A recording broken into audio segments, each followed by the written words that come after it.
घर का श्रृंगार। प्रेम सनातन।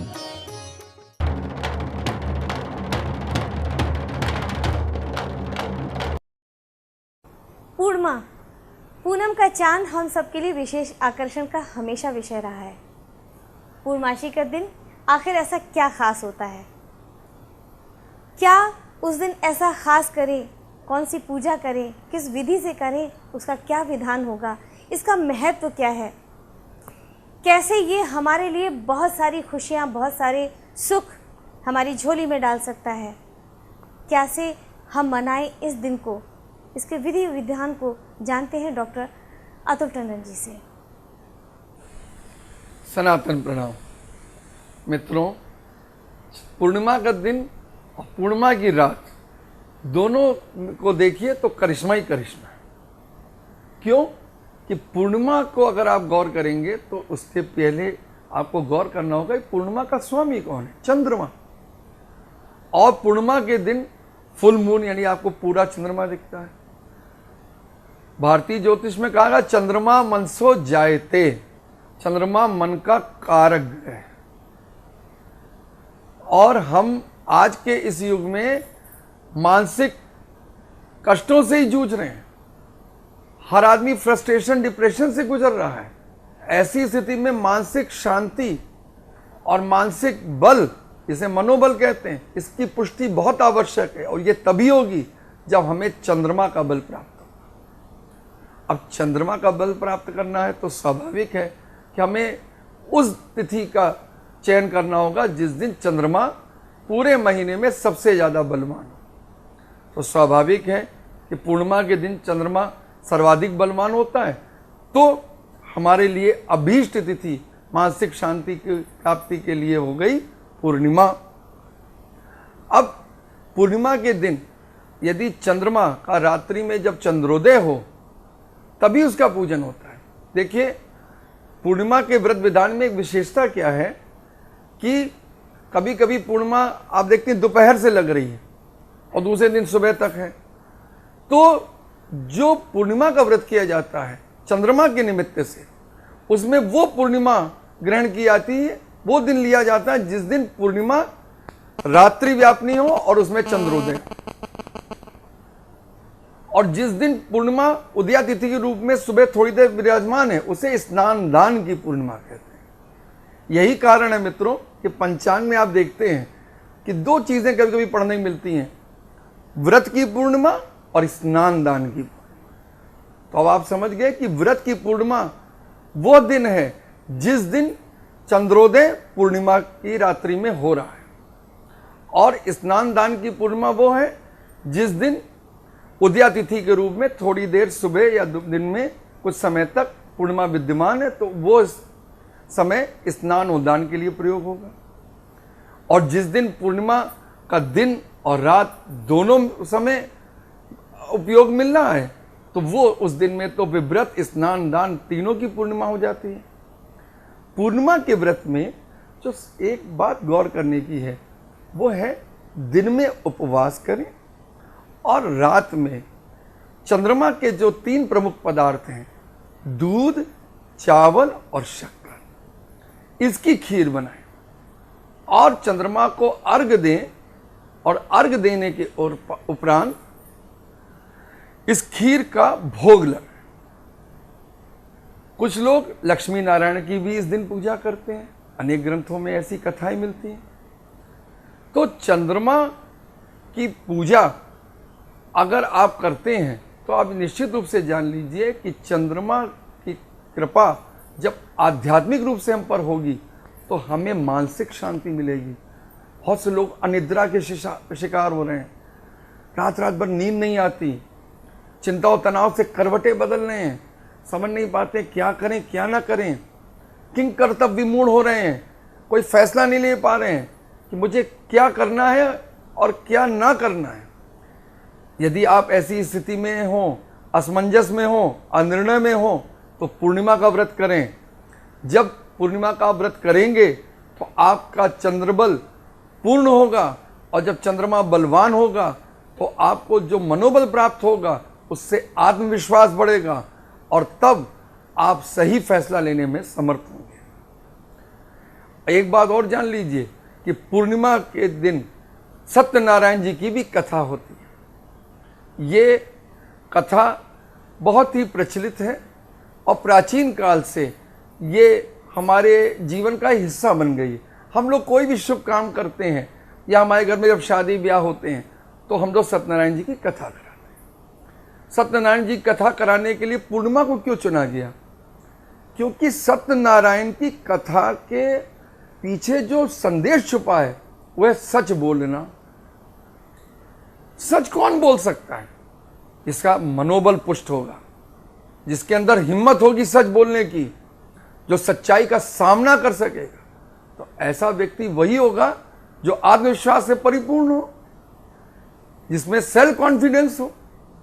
तो पूर्णिमा के दिन जो सत्यनारायण जी की कथा का विधान बना वो भी पूरी तरह प्रासंगिक और सामयिक है। लेकिन सत्यनारायण जी की कथा में एक विशेष बात जो आती है वो आप देखते हैं कि बार बार वो लोग मनौती मानते हैं कि जब हमारा ये कार्य सिद्ध हो जाएगा तो हम आपकी कथा कराएंगे, लेकिन जब वो कार्य सिद्ध हो जाता है तो वो कथा कराना भूल जाते हैं और प्रत्युत्तर में उन्हें सत्यनारायण भगवान के कोप का भागी बनना पड़ता है। आप देखते होंगे कि हम लोग अक्सर मनौती मान लेते हैं, हे भगवान हमारा अमुक काम पूरा हो जाए, हम आपका ये पूजा करेंगे, आपको ये सामग्री चढ़ाएंगे, हम ये प्रसाद चढ़ाएंगे। ये मान तो लेते हैं, लेकिन आप देखते हैं कि जब वो काम पूर्ण हो जाता है तो हम मनौती के पूरे हो जाने पर भी हम अपने उस संकल्प को भूल जाते हैं या उस संकल्प के प्रति उदासीन हो जाते हैं। अच्छा कल कर लेंगे, आगे कर लेंगे, फिर मौका मिलेगा कर लेंगे। ये क्या बात हुई? नरसिंह पुराण में आया है कि भगवान नरसिंह जब प्रहलाद जी से संवाद कर रहे हैं तो कहते हैं कि जो मुझे प्रसाद का प्रलोभन देकर कोई मनौती मानता है वो भक्त नहीं व्यापारी है। तो प्रलोभन दे रहा है कि मैं आपको ये रिश्वत दे रहा हूं, आप मेरा ये काम कर दीजिए। तो यहाँ भक्ति भावना नहीं है उसमें, उसको ये भरोसा नहीं है कि मैं उसका काम करूंगा। तो उसने शर्त रखी कि काम पूर्ण हो जाएगा तब चढ़ाएंगे। आप गौर कीजिए कि पूर्णिमा में चंद्रमा पूर्ण जब होता है तो हम जब चंद्रमा का व्रत करेंगे और हमारे अंदर जब सत्य बोलने के प्रति निष्ठा जागेगी, हमारे अंदर आत्मविश्वास का संचार होगा, हमारा मनोबल पुष्ट होगा, तो हम दृढ़ संकल्पवान होंगे। तब हम जो भी संकल्प लेंगे उसको पूर्ण करने में समर्थ होंगे। इसके अलावा आप गौर करेंगे कि 12 मासों की जो पूर्णिमा है उन सब में अपना अलग अलग एक विशेषता मिलती है। चैत्र मास की जो पूर्णिमा है वो हनुमान जयंती है। काशी के संकट मोचन मंदिर में, सालासर में राजस्थान में और मेहंदीपुर में बालाजी में सर्वत्र हनुमान जी का जन्मोत्सव बड़े धूमधाम से मनाया जाता है। इसके अलावा अन्य नगरों में भी हनुमान जी के मंदिरों में भक्तों की भारी भीड़ ठाकुर जी के जन्मोत्सव को मनाने के लिए एकत्रित होती है। तो चैत्री पूर्णिमा हनुमान जयंती के रूप में हमारे लिए एक विशेष फलदायिनी हो जाती है। वहीं वैशाख मास की पूर्णिमा बुद्ध पूर्णिमा है।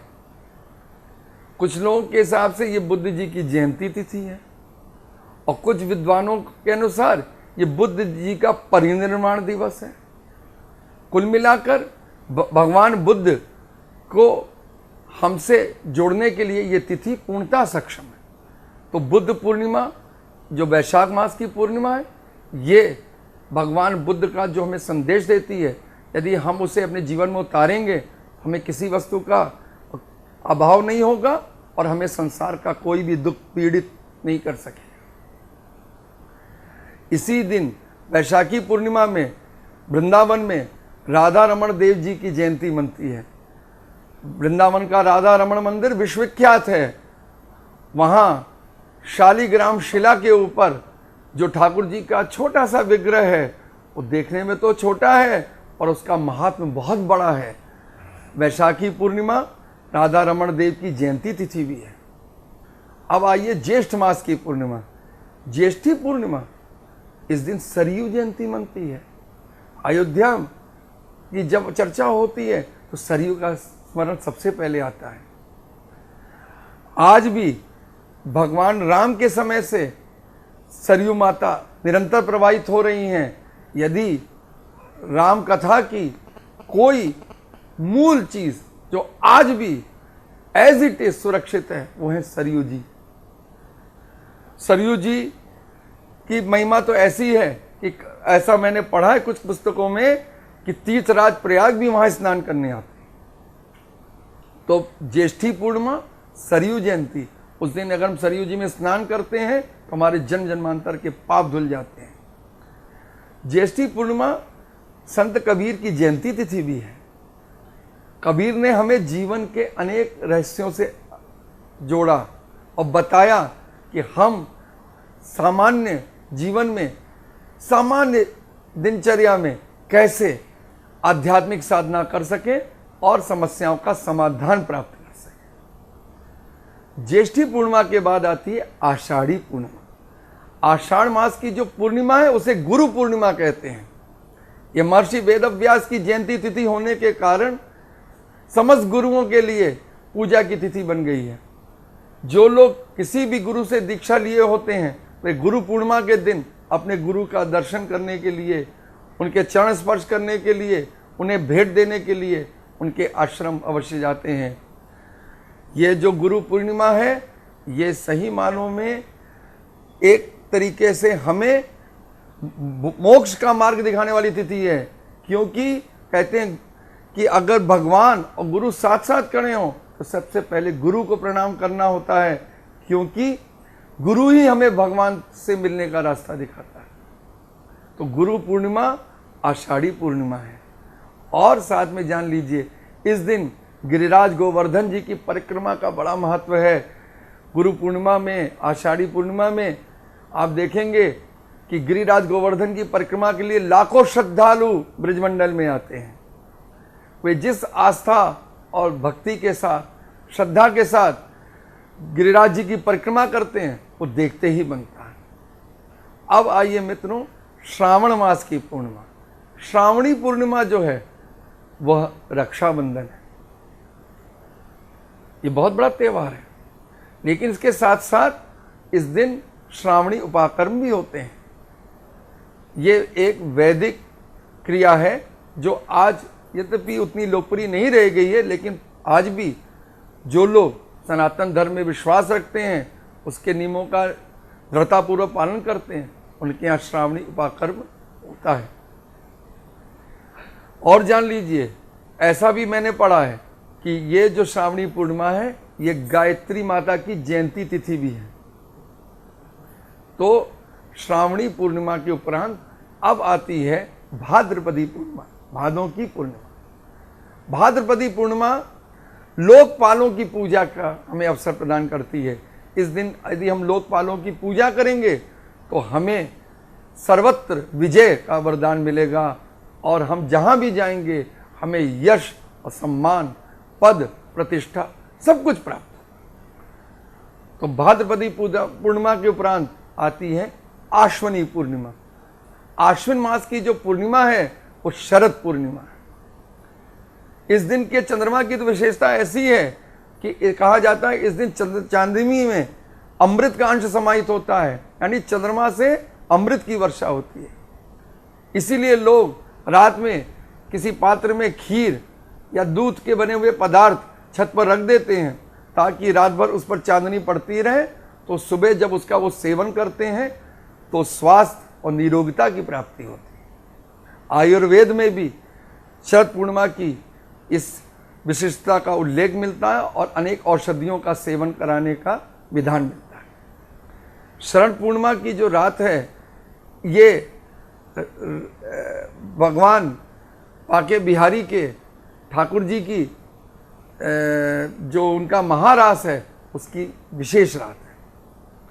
तो और इस दिन बाके बिहारी जी मोर मुकुट, कटिकाचनी आदि विशेष रूप में धारण करके दर्शन देते हैं।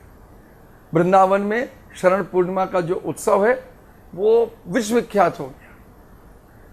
शरद पूर्णिमा की रात को कोजागरी कहते हैं।